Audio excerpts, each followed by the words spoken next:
पूछा गया है कि तंत्र में किस तरह की ध्यान विधियाँ हैं, कौन-कौन सी विधियाँ हैं और उनमें से कौन सी ऐसी विधियाँ हैं जो डेली लाइफ में हम प्रैक्टिस कर सकते हैं और हमारी साधना में सहयोग मिल सकता है।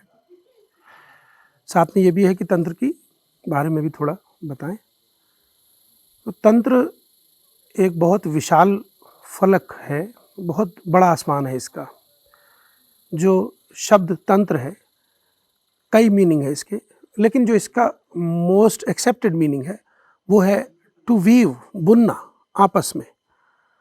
तो जो इसका क्लासिकल तंत्र में मौलिक मीनिंग है वो है ट्रेडिशन को, परंपरा को टीचिंग्स और प्रैक्टिस के साथ मिलाना, यानी इन दोनों को एक साथ बुन देना, ये तंत्र का मीनिंग है। और जो शिव के तंत्र में, ये तो तांत्रिक बुद्धिज्म से आता है मीनिंग, शिव जो कश्मीरी शिवाइज्म है वो उसमें इसका मीनिंग है लिबरेशन थ्रू एक्सपेंशन। तन माने लिबरेशन और त्रा माने expansion, liberation through expansion of consciousness, ये मीनिंग है इसका। तो और जैसा मैंने कहा कि एक बहुत बड़ा आसमान है ये, चाहे वो शिव की धारा से आता हो, चाहे बुद्धिज्म से निकलता हो, और हजारों लाखों इसमें साहित्य है, लाखों इसमें परंपराएं हैं, सेक्ट्स हैं और बहुत कुछ है इसमें। अब उस क्लासिकल रूप को खोजना तो बहुत मुश्किल है क्योंकि बड़ा घालमेल सारा हो गया है और हजारों साल बीत गए हैं इस बीच में और साहित्य बदल गया है। आज के समय में जो पॉपुलर प्रैक्टिस होती है वो थोड़ी ही रह गई हैं। और जहाँ तक तंत्र में विधियों का सवाल है, तो तंत्र में जो शिवाइज्म से आता है, विज्ञान भैरव तंत्र इसका एक पॉपुलर टेक्स्ट है जिसका मूल उद्गम शिव सूत्र से होता है। शिव सूत्र की रचना वसुगुप्त ने की थी लगभग 1300 साल पहले कश्मीर में, जो कि कुल मिला के तकरीबन 77 शिव के सूत्रों का संकलन है और उसमें बाद में विस्तार हुए हैं। बाद के विस्तार में अगम पैदा हुए हैं। अगम शास्त्र में विज्ञान भैरव तंत्र का नाम आता है, जिसमें 112 विधियां ध्यान की शिव ने बोली हैं। तो वे ऐसी विधियां हैं जो की जा सकती हैं। उनमें से कुछ तो बहुत ही सेफ हैं, जैसे श्वास से संबंधित है, कल्पनाओं से संबंधित है, और उन विधियों को पढ़ के, और उनके बहुत सारी व्याख्याएं भी मौजूद हैं। ओशो ने इस पर विशाल व्याख्याएं की हैं और बड़ी प्रैक्टिकल और आज की भाषा में की हैं, वो की जा सकती हैं, सेफ हैं। कुछ विधियां हैं जिनमें थोड़ी जो एडवांस हैं, जिसमें गुरु का या किसी गाइड का संग साथ की ज़रूरत होती है, वो थोड़ा ध्यान रखना होता है। कुछ विधियां तो अकेले कर सकते हैं, कुछ हम ग्रुप में करते हैं। इसमें विज्ञान भैरव तंत्र की मैं बात कर रहा हूँ।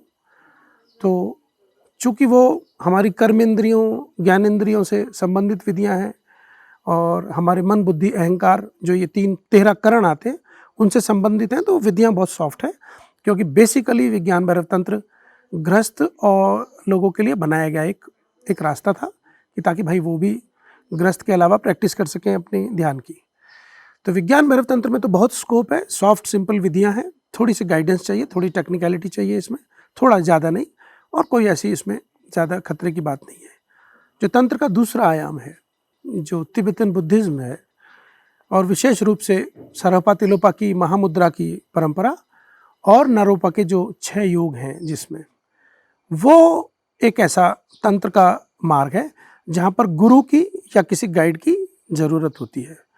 उसमें कुछ परंपराएं तो ऐसी हैं जो अब तिथिबाह्य हो गई हैं, आउटडेटेड हो गई हैं, जिसमें डीटी का या किसी इष्ट देव का महत्व होता है। लेकिन कुछ प्रैक्टिकल चीज़ें हैं, जैसे महामुद्रा का ही ध्यान है। परंपरागत रूप से तो वो बड़ा कठिन है महामुद्रा, क्योंकि उसमें आसनों का प्रयोग है, फिर प्राणायाम का, फिर उसकी 12 महामुद्रा की स्टेज हैं, वो तो बड़ा डिफ़िकल्ट है।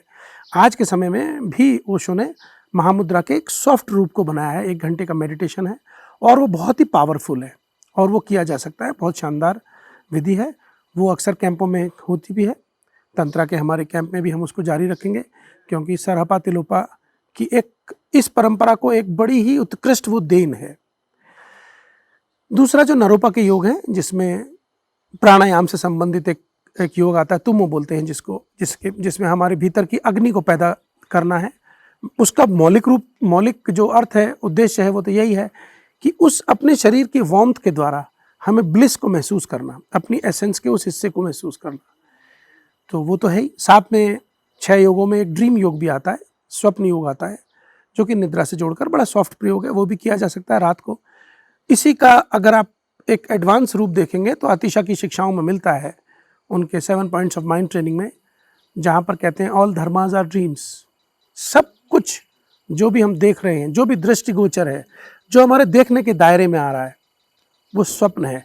इस तरह की भाव दशा को पैदा करना, तो वो भी एक बड़ा पावरफुल प्रयोग है तंत्र की उसमें। फिर तंत्र में नारोपा के 6 योगों में बार्दो का प्रयोग भी आता है।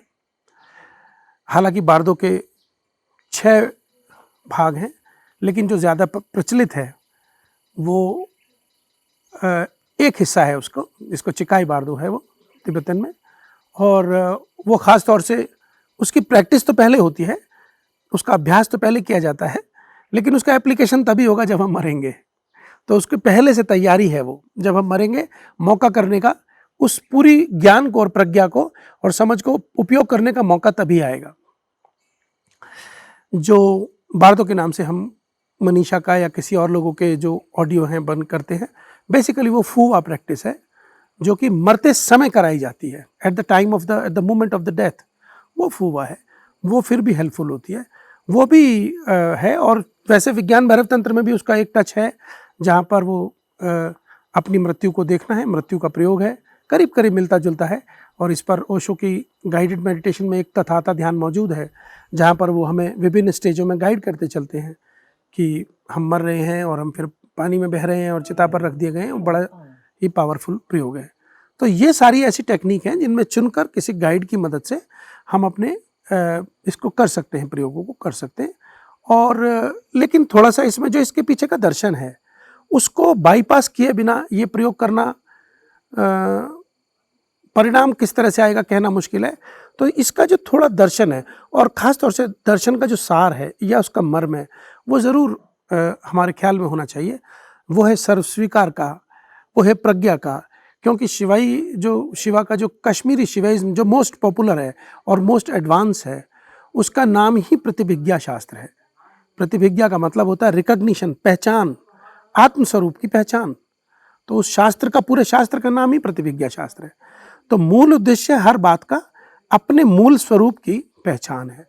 ये थोड़ा ख्याल में रहेगा तो ये विधियां सार्थक होती चली जाएंगी और डेली हम उपयोग कर सकते हैं।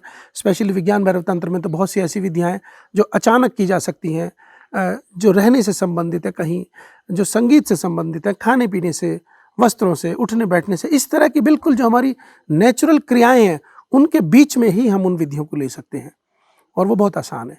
इस तरह से तंत्र के प्रयोग हैं जो हम कर सकते हैं। एक बात और मैं यहाँ कह दूं, जो कि एक तंत्र का विशेष प्रयोग है जिसके नाम से तंत्र प्रसिद्ध है, जो दोनों तरफ आता है, चाहे विज्ञान भैरव तंत्र में हो, वहाँ पर भी हमारी जो काम ऊर्जा है उसको डायरेक्शन देने के लिए 3-4 विधियाँ हैं।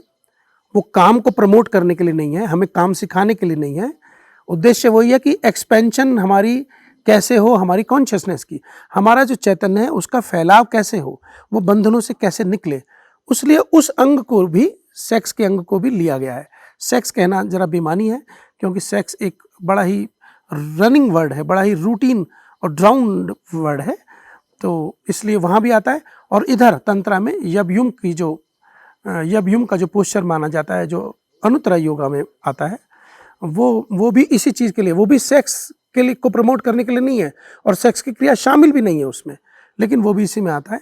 मगर दोनों ही मार्गों पर अगर इस ऊर्जा के साथ प्रयोग करने, तो इसकी एक पूर्व तैयारी है, पूर्व भूमिका है, इसकी एक पूरी पृष्ठभूमि है, जिसके बिना हमारा वो ध्यान, वो क्षण, वो सफल नहीं होने वाले हैं। वो हमारी रूटीन एक्टिविटी, जो हमारी रूटीन सेक्सुअल एक्टिविटी है, जो हताशा, निराशा और इनकम्प्लीटनेस से भरी हुई है, वैसी ही फील होने वाली है। तंत्रा के नाम पर ऐसा नहीं है। जो मैं जैसे कहूँ उदाहरण के लिए, अगर तिब्बती मार्ग से आप यबयुम की पोस्चर का प्रयोग करते हैं तो इसके पहले तुमों का पर अधिकार जरूरी है, यानी इनर फायर पर, इनर एनर्जी पर, उस एम्प्टीनेस और जॉय के मिक्सचर का चैनल एक्टिवेट होना जरूरी है, जो कि जिसके बाद हम और स्टेजेस में आते हैं, फिर हम उस तरह के पोस्चर में और वैसे अपने जो प्रयोग हैं प्रयोगों में जाते हैं। और बिल्कुल ऐसे ही विज्ञान भैरव तंत्र में भी है कि उस तरह के प्रयोग करने से पहले हमें थोड़ी संवेदना, थोड़े स्पर्श और इंद्रियों के प्रयोगों से गुजरना जरूरी है। स्पेशली जो हमारी कर्म इंद्री हैं और थोड़ी ज्ञान इंद्री है, इनके प्रयोगों में गुजरना जरूरी है। तभी उस तरह के दोनों प्रयोगों में हमें उस सीमा के, उस उद्देश्य के दर्शन और अनुभव होते हैं जिसको लेकर के हम इन प्रयोगों में प्रवेश करते हैं।